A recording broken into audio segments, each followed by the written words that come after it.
আসসালামু আলাইকুম, আপনাদের সবাইকে স্বাগত জানাচ্ছি এখনকার আলোচনা। আপনাদের সঙ্গে আছি আমি সিরাজুল ইসলাম। দর্শক, অনেকগুলো গুরুত্বপূর্ণ খবর আছে। একটা খবর হচ্ছে সৌদি আরব, তুরস্ক এবং পাকিস্তান যে জোট করলো, সামরিক জোট, সেই জোটে কেন ইরান যোগ দিল না, এবং এখন বলা হচ্ছে যে ইরান যোগ দেবেও না। তার কারণ কি? এপাশে আরও মজার খবর হচ্ছে যে ইরানের ভেতরে সরকার পরিবর্তন এবং চরম বিশৃঙ্খলা সৃষ্টি করে ইরানের যে সামগ্রিকভাবে একটা পতন ঘটানোর কর্মপরিকল্পনা হাতে নিয়েছিল ইসরায়েলের গোয়েন্দা সংস্থা মোসাদ, সেই পরিকল্পনা বাস্তবায়ন করতে না পারার কারণে মোসাদের 2 কর্মকর্তাকে বরখাস্ত করা হয়েছে। একই সাথে আরও চমৎকার খবর হচ্ছে যে আমেরিকার সামরিক বাহিনীর প্রধান জেনারেল ড্যান কেইন, তিনি ইরান যুদ্ধ থেকে নিরাপদে বের হয়ে যাওয়ার জন্য নিরাপদ একটা পথ খুঁজছেন। খোদ সিএনএন এবং ওয়াল স্ট্রিট জার্নালের খবর, মার্কিন গণমাধ্যমের খবর। আর মোসাদের যে খবর বললাম সেটা ইসরায়েলের চ্যানেল 12 প্রকাশ করেছে প্রথমে, তারপরে সেই খবর টাইমস অফ ইসরায়েল প্রকাশ করেছে। আমার কোনো বানানো গল্প না। এরপরে ইরানের প্রেসিডেন্ট মাসুদ পেজেশকিয়ান বলছেন ইরান কোনো শক্তির কাছে, কোনো চাপের কাছে নতি স্বীকার করবে না। ইরান তার যে সামরিক সক্ষমতা, এটা কারো কাছে সারেন্ডার করবে না। At the same time Iran এও জানিয়েছে ওমানের সাথে তার হরমুজ প্রণালী সংক্রান্ত যে সমঝোতা, সেটা কমপ্লিট হয়েছে, ফাইনাল হয়েছে, এবং সেই ব্যাপারে হাইয়েস্ট অথরিটি ইরানের, তারা অনুমোদন দিয়েছে। সুপ্রিয় দর্শক, এই চমৎকার কয়েকটি বিষয় নিয়ে এখনকার আলোচনা আপনাদের সঙ্গে আছি আমি সিরাজুল ইসলাম। আশা করি আপনারা শেষ পর্যন্ত সঙ্গে থাকবেন। ভিডিও ভালো লাগলে লাইক, কমেন্ট, শেয়ার করবেন, আর চ্যানেলটি সাবস্ক্রাইব করে সাথেই থাকবেন। চলুন দর্শক, আমরা বিস্তারিত আলোচনা করি। প্রথম আলোচনা যেখান থেকে করতে চাই সেটি হচ্ছে, যেহেতু মক্কা চুক্তি, মুসলিম নেটো জোট গঠনের একটা ব্যাপার স্যাপার আছে, সেটা খুবই গুরুত্বপূর্ণ, এবং বলা যায় ইরান যুদ্ধকে কেন্দ্র করে এই ঘটনা ঘটল, সো কল্ড মুসলিম নেটো জোট। অথচ সেই ইরান এই জোটে যোগ দিল না বা জোটে নেই, এবং এখন জানা যাচ্ছে যে তারা ভবিষ্যতে হয়তো যোগ দেবেও না। এর কারণ কি? আমি গতকালকে 2টো ভিডিওতে এই সৌদি, তুর্কি এবং পাকিস্তানের জোট নিয়ে কথা বলেছি। আজকে আর এই প্রসঙ্গে বিস্তারিত কথা বলবো না, শুধু ইরানের প্রশ্নটা আলোচনা করব যে ইরান কেন নেই। আমি তার আগের একটা গুরুত্বপূর্ণ তথ্য জানাই, তাহলে বুঝতে পারবেন আপনারা যে ইরান কেন নেই। বেশ কয়েক বছর আগে রাশিয়া প্রস্তাব দিয়েছিল ইরানকে একটা সামরিক জোট গঠন করার জন্য। রাশিয়ার সাথে কিন্তু সামরিক জোটে আছে উত্তর কোরিয়া এবং বেলারুশ, একেবারে সরাসরি জোটে আছে। ইরানকেও এরকম প্রস্তাব দিয়েছিল, কিন্তু ইরান সেই প্রস্তাবে রাজি হয়নি, যুক্ত হয়নি। অর্থাৎ রাশিয়ার সাথে সামরিক জোটে যুক্ত হয়নি। ইরান ইন্টারেস্টেড কোথায় ছিল? রাশিয়ার সাথে সামরিক সহযোগিতা বিপুল পরিমাণে হোক, বাট নট অ্যালায়েন্স, কোনো জোট না। এই জায়গা থেকেই একটা উত্তর খুঁজে পাবেন।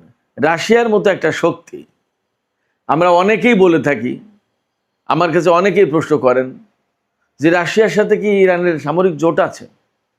রাশিয়া কি ইরানের উপরে হামলা হলে রাশিয়া চলে আসবে? রাশিয়ার সাথে কৌশলগত চুক্তি আছে, যেমন আছে চীনের সাথে, কিন্তু রাশিয়ার সাথে সরাসরি সামরিক জোট নেই। কেন নেই? জোট হলেও অনেকগুলো ব্যাপার আছে। ধরুন কোনো একটা দেশ ভুল করে বা অন্যায় করে আর একটা দেশের বিরুদ্ধে হামলা চালিয়ে বসলো, যুদ্ধ লেগে গেল, তখন আপনাকে কিন্তু সেই অন্যায়ের পক্ষে দাঁড়িয়ে যুদ্ধ করতে হবে। এটা একটা ব্যাপার। আরেকটা ব্যাপার হচ্ছে যে ইরান আসলে স্বাধীন সত্তা হিসেবে, এই সামরিক জোট হিসেবে কোথাও কাজ করতে চায় না। সামরিক জোটের একটা ব্যাপারই থাকে যে কোথাও না কোথাও মানে জোটবদ্ধ থাকে, মানে মারামারি, লাঠিয়ালি, এইরকম একটা ভাবসাব থাকে। সামরিক অভিযান চালিয়ে বেড়ানো দেশে দেশে, যেমনটা নেটো জোট করছে, ইরান এই সমস্ত ভিতরে থাকতে চায় না। ইরানের যেহেতু একটা নির্দিষ্ট আদর্শ আছে, তার একটা জাতীয়তাবাদী চিন্তা আছে, তার একটা আলাদা ইতিহাস ঐতিহ্য আছে, তার একটা আলাদা নিজস্ব সংস্কৃতি আছে, ইরানি জাতির সংস্কৃতির সাথে কারবালার আত্মত্যাগ এবং কারবালার যে চেতনা, এই দুটো জিনিস খুব গুরুত্বপূর্ণ। এরকম অনেক কিছু আছে। সেই জায়গা থেকে ইরান চট করে বা হুট করে কোনো জোটে যোগ দেবে বা জোটবদ্ধ হয়ে সামরিক শক্তিতে বলীয়ান হওয়ার চেষ্টা করবে, সেটা তাদের ধরনে, এটা তাদের চিন্তায়, এটা তাদের মননে নেই। তারা কি করতে চায়? তারা যেটা করতে চায় সেটা হচ্ছে যে নিজেরা নিজেদের মতো শক্তিশালী হয়ে তার দেশকে ডিফেন্ড করবে। কেউ যাতে তাকে হারিয়ে দিতে না পারে, কেউ যাতে তাকে দখল করে নিতে না পারে, কেউ যাতে তাকে পদানত না করতে পারে। আমি ব্যক্তিগতভাবে মনে করি এটা ইরানের অত্যন্ত স্বচ্ছ একটা পরিষ্কার পরিচ্ছন্ন চিন্তা। ইরানের সামরিক ডক্ট্রিনে দেখবেন অ্যাকচুয়ালি তারা কিন্তু খুব অ্যাগ্রেসিভ না। এমনটা নয় তাদের সামরিক শক্তি বৃদ্ধি করার লক্ষ্য, অর্থাৎ তারা এমন কোনো লক্ষ্য নিয়ে সামরিক শক্তি বাড়ায়নি যে কারণে দেশে দেশে আগ্রাসন চালাবে, একে মারবে, ওকে ধরবে, ওকে শায়েস্তা করবে, এরকম কিছু না। কেউ যেন তাকে প্রধানত না করতে পারে, সেটা তার টার্গেট। আঞ্চলিক যে প্রক্সি ফোর্স আছে বা যে সমস্ত প্রতিরোধকামী সংগঠন আছে তাদের সাথে ইরানের সম্পর্ক এই জায়গা থেকে যে প্রতিটা জনপদে একটা মুক্তিকামী সংগঠন বা কতগুলো মুক্তিকামী সংগঠন গড়ে উঠুক, তারা দাসত্বের শৃঙ্খল থেকে মুক্ত করে মানবতাকে মুক্ত করুক, মানবতার মুক্তি দিক এবং দেশে দেশে স্বাধীনতার সার্বভৌমত্ব প্রতিষ্ঠা হোক, নিজেরা নিজেদের পায়ে দাঁড়াক নিজেদের মতো করে। তো যার কারণে ইরান এই সামরিক জোটে নেই এবং ভবিষ্যতে থাকবে না বলেই আপাতত তাদের চিন্তা। বাট কখনো এই চিন্তা যে পরিবর্তন হবে না এমনটিও না। ইরান যদিও মনে করে যে নেটো জোটে যে সমস্ত সদস্য দেশ, পশ্চিমা যত দেশ, বেশিরভাগেরই একই রকমের কৃষ্টি কালচার, দৃষ্টিভঙ্গি, একই রকমের ফরেন পলিসি। বাট এশিয়ার দেশগুলো, ইরান যাদের সাথে জোটবদ্ধ হবে, অ্যালায়েন্স করবে, তাদের প্রত্যেকের প্রায় আলাদা আলাদা সংস্কৃতি, জাতীয়তাবোধ, ফরেন পলিসি, অনেক কিছু। যেমন এই যে নেটো জোট, যেটা তার সদস্য হচ্ছে এরদোগান, সেই নেটো জোটের সদস্য তুরস্ক, পাকিস্তান এবং সৌদি আরব, তারা এখন একটা ইসলামী জোট বা মুসলিম জোট করছে বলছে, অথচ তুরস্ক কিন্তু নেটো জোটের সদস্য। এই যে 3-4টা দেশ নিয়ে জোট হলো, যদি কথার কথা এখন তুরস্কের সাথে ধরুন ইরাকের কথার কথা যুদ্ধ হয়, তাহলে এই জোট তো আসবেই। এই যে পাকিস্তান, সৌদি আরব এবং তুরস্ক ইরাকের বিরুদ্ধে যুদ্ধ করতে তো আসবেই। আবার তুরস্ক যেহেতু নেটো জোটের সদস্য, তাহলে নেটো জোট সবটাই তো আসার কথা, তুরস্কের উপর হামলা হয়েছে সেই হিসেবে, তাই না? তাহলে যে তুরস্ক পশ্চিমা জোটের সদস্য, সেই তুরস্কের সাথে ইরান হুট করে কিভাবে যে জোট করে, এটা কিন্তু একটা বড় প্রশ্ন। যে সৌদি আরব বছরের পর বছর, যুগের পর যুগ আমেরিকার নিরাপত্তা ছাতার নিচেই থাকলো, আমেরিকার সাথে জোট করলো, আমেরিকার সাথে খাওয়া দাওয়া, উঠা বসা, বাণিজ্য, ব্যবসা, ইনভেস্টমেন্ট, বিনিয়োগ, সমস্ত সব কিছু। সৌদি আরবের কয় টাকা সৌদি আরবের ভিতরে বিনিয়োগ করা, আমেরিকা ইউরোপেই তো তাদের বেশিরভাগ বিনিয়োগ করা। তাহলে তাদের সাথে আপনি জোট করে কত দূর আগাতে পারবেন? পাকিস্তানের ব্যাপারেও সে একই কথা। যদিও পাকিস্তান ইরানের প্রতিবেশী দেশ, বাট পাকিস্তান তো সুদীর্ঘ কাল ধরে আমেরিকার সাথেও তার ঘনিষ্ঠতা, এমনকি আফগানিস্তানের যে পরিস্থিতি তৈরি হলো 2001 সাল থেকে, সেই পরিস্থিতির জন্য পাকিস্তান তো বিরাটভাবে দায়ী।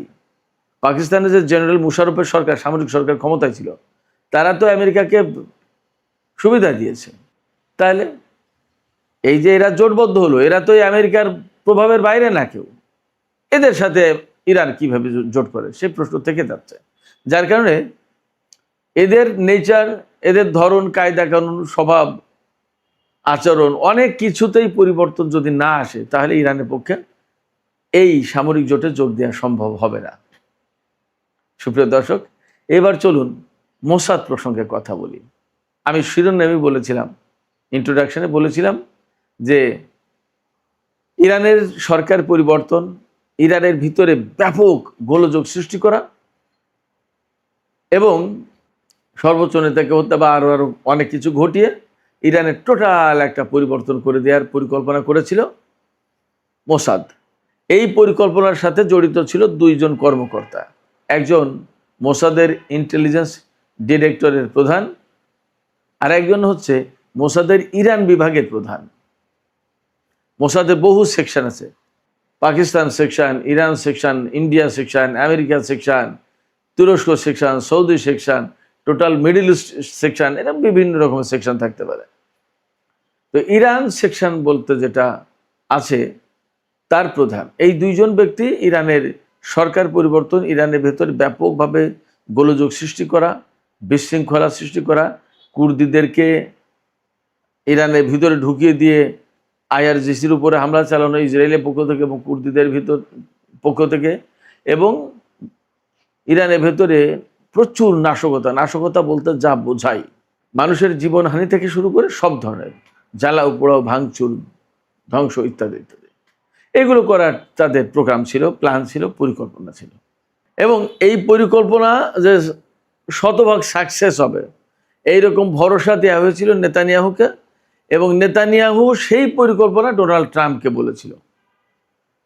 বলা হচ্ছে, দাবি করা হচ্ছে খবরে যে এই পরিকল্পনা দেখে সিআইএর লোকজন, সিআইএর মার্কিন কেন্দ্রীয় গোয়েন্দা সংস্থা যেটা সিআইএ, তারা হাসাহাসি করেছিল এবং বলেছিল এটা বাজে একটা পরিকল্পনা, এটা হবে না।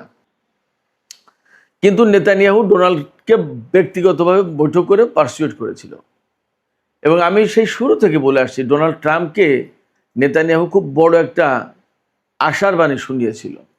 সেই আশার বাণীটা হচ্ছে যে শেষ জামানায় একজন খুব খারাপ একজন শাসক আসবে, সেই খারাপ শাসক হচ্ছে ইরানের আলী খামেনি, সাবেক সর্বোচ্চ নেতা আয়াতুল্লাহ আলী খামেনি।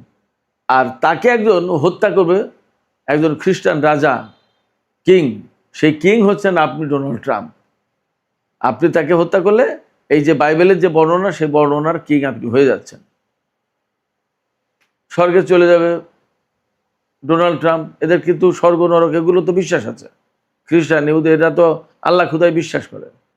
আরেকটা আশা দিয়েছিল, আমি শুরু থেকে বলে আসছি, সেই আশাটা হচ্ছে যে ইরানকে কবজা করতে পারলে পুরো মধ্যপ্রাচ্য কাত, আর কিচ্ছু করা লাগবে না। এখানে প্রচুর পরিমাণে সম্পদ আদি ইত্যাদি ইত্যাদি যত যা কিছু আছে সমস্ত সব কিছুর একচেটিয়া মালিক আমেরিকা, ডোনাল্ড ট্রাম্প, যা পৃথিবীর কোনো সরকার প্রধান, রাষ্ট্রপ্রধান করতে পারেনি, ডোনাল্ড ট্রাম্প সেটা করে দেবে। এই কথা বলার পরে ফুলে ফেপে মোটা হয়ে উঠলো ডোনাল্ড ট্রাম্প। এমনি তো উনি একটু মোটা ফ্যাটম্যান, ফুলে ফেপে মোটা হয়ে গেলো, ওই যে ফলে না।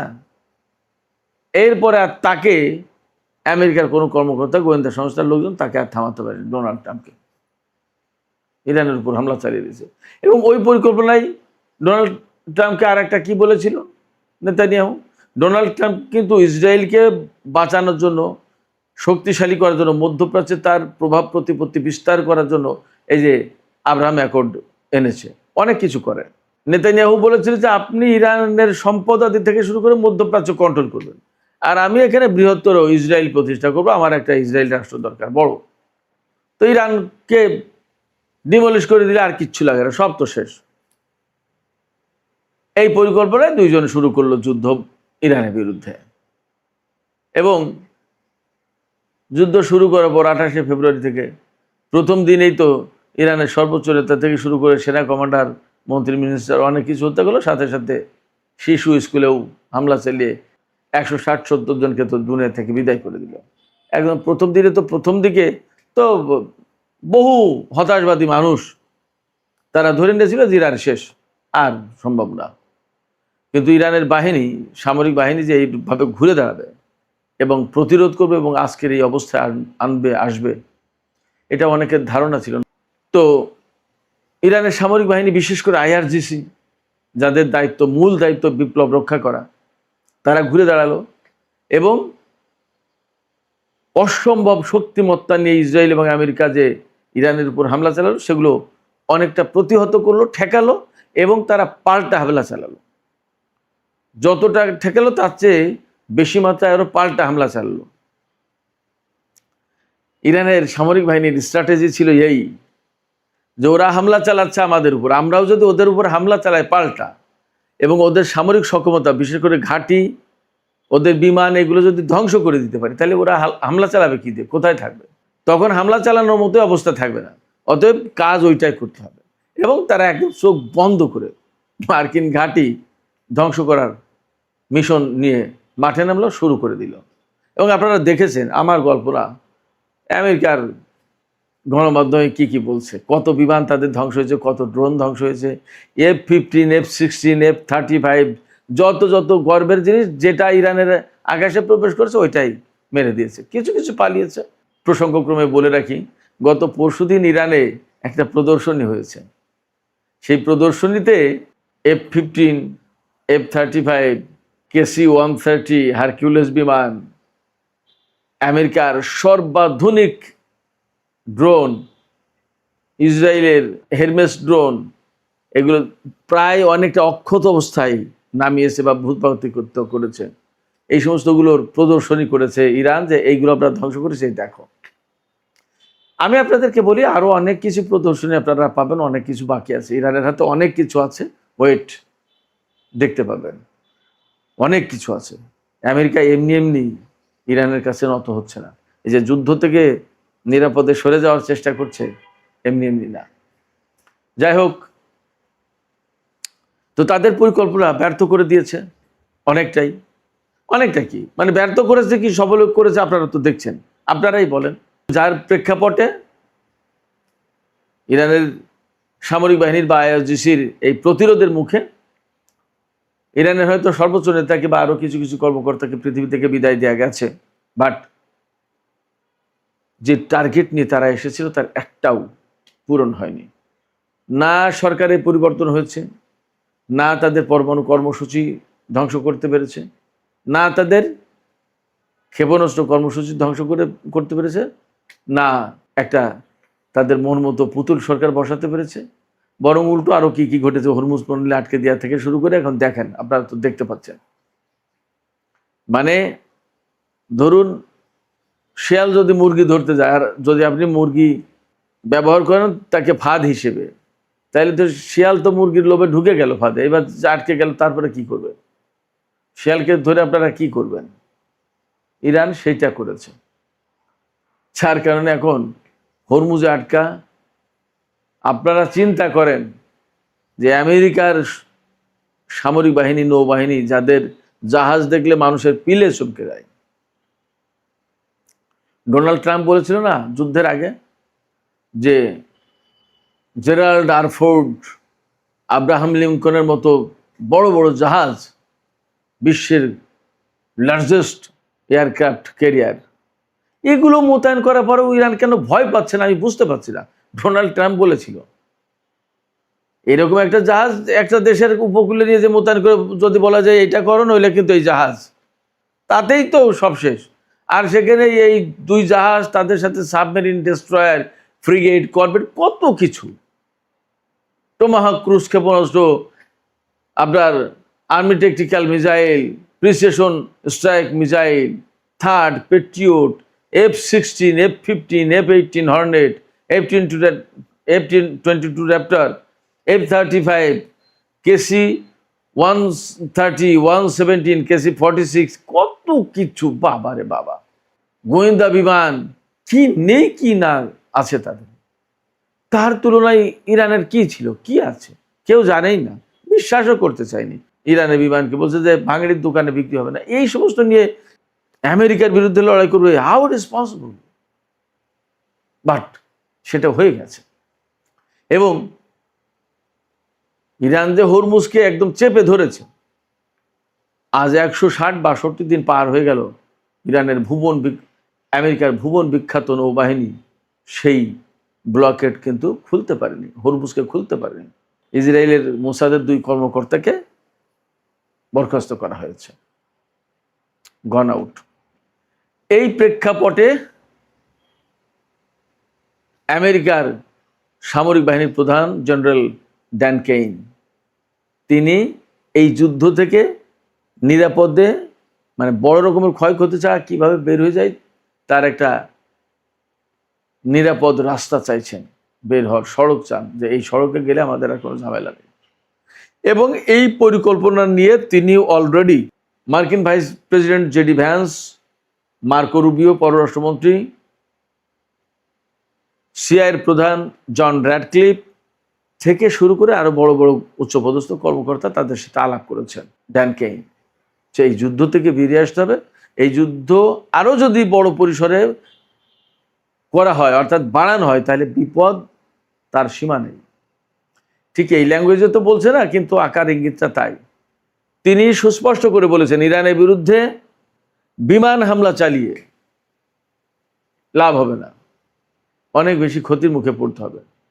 ডোনাল্ড ট্রাম্প ইরানে স্থল অভিযান চালাতে চান না, নৌবাহিনীর কাছে ক্ষেপণাস্ত্র নেই মারার মতো, কি করবে? ফলে ডোনাল্ড ট্রাম্প গতকালকে বলছে না, প্রিটি সুন একটা চুক্তি হয়ে যাবে ইরানের সাথে। ইরানের কথা হচ্ছে কি, চুক্তি যেটা হয়েছে বা হচ্ছে, আজকে ইরান বলছে যে এটা চূড়ান্ত সমঝোতা চূড়ান্ত হয়েছে হরমুজ প্রণালী নিয়ে ওমানের সাথে, এবং ইরানের হাইয়েস্ট অথরিটি, দ্যাট ইজ সর্বোচ্চ নেতার পক্ষ থেকে হয়তো অনুমোদন হয়ে গেছে, অনুমোদন হয়েছে এটা বলা হচ্ছে, সর্বোচ্চ অথরিটির কথা বলা হচ্ছে। তাই সর্বোচ্চ অথরিটি বলতে আমি আপাতত সর্বোচ্চ নেতাকেই বুঝলাম, সেখান থেকে অনুমোদন হয়ে গেছে। এখন যে কোনো সময় চুক্তি ঘোষণা দিয়ে দেবে, এবং ইরান পরিষ্কার করে বলেছে এই চুক্তির কোনো মতেই পার্ট নয় আমেরিকা। অর্থাৎ এই চুক্তি হলে আমেরিকার জন্য যে হরমুজ প্রণালী খুলে গেল, নট দ্যাট। যতক্ষণ পর্যন্ত আমেরিকা ওইখান থেকে ব্লকেড না তুলবে, হরমুজ প্রণালীর আশপাশ থেকে ব্লকেড না তুলবে, যতক্ষণ পর্যন্ত তার সমস্ত সামরিক বাহিনী প্রত্যাহার না করবে, যতক্ষণ পর্যন্ত ইরানের উপর থেকে নিষেধাজ্ঞা প্রত্যাহার না করবে, ইরানের বিদেশে আটকে থাকা সম্পদ ছেড়ে না দেবে, $300 বিলিয়ন যে ফান্ড ক্রিয়েট করতে চেয়েছিল সেটা না দেবে, আরো নতুন অনেক কিছু শর্ত যুক্ত হবে, এই সমস্তগুলো না করবে, ততক্ষণ পর্যন্ত ইরান এই হরমুজ প্রণালী ছাড়বে না। তাতে কে কি করবে?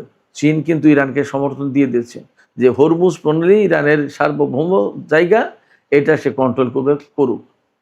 এবং চীনের জন্য ঘোষণা দিয়েছে ইরান যে চীনের কোনো জাহাজের কাছ থেকে আমরা টোল বা ফি কিছু নেব না, বাস ক্লিয়ার। চীন পক্ষে, রাশিয়ার এখানে খুব একটা আসার প্রয়োজন নেই। বাকি ইসরায়েল এবং আমেরিকার জাহাজ চলতে পারবে না হরমুজ প্রণালী দিয়ে, সেই জন্য ইরানের পক্ষ থেকে সংসদে বিল আনা হচ্ছে। এই পরিস্থিতিতে ইরান যুদ্ধ থেকে আমেরিকা যদি নিরাপদে সরে যেতে চায়, তাহলে একদম চুপিসারে কোনো কথা না বলে, আমার যা মনে হচ্ছে, একদম লোকজন তাদের সেনাবাহিনীকে সরিয়ে নিয়ে যাওয়া দরকার, শুধু ইরানের আশপাশ থেকে না, পুরো মধ্যপ্রাচ্যের যত ঘাঁটি আছে সব জায়গা থেকে, তা না হলে ইরান সেই সব জায়গায় হামলা চালাতে পারে। এই জায়গায় সবচেয়ে বড় প্রশ্ন হচ্ছে, এই যে ইরান যুদ্ধ নিয়ে কিন্তু ইসরায়েলের ভেতরে ভীষণ অসন্তোষ আছে, এবং তারা এখনো চাচ্ছে আমেরিকার মাধ্যমে ইরানের উপর হামলা চালিয়ে কিছু একটা করা হোক। এই যে কিছু একটা করা হোক, কিছু একটা করা হোক মানে ওই সেই লক্ষ্য একদম শেষ করে দেওয়া হোক। কেন চাচ্ছে?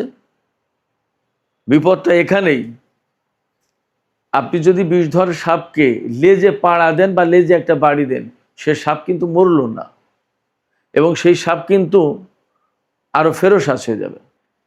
ইসরায়েল এবং আমেরিকা যা করেছে তাতে ইরানের যদি সরকার পরিবর্তন না করতে পারে, তাহলে এর পরিণতি ইসরায়েলকে ভোগ করতে হবে আমেরিকা সরে যাওয়ার পরে। ইসরায়েল হয়তো এই ধরনের ভয় পাচ্ছে, যার কারণে তারা এখনো চেষ্টা করছে আমেরিকাকে দিয়ে ইরানকে কিভাবে ধ্বংস করে দেওয়া যায়।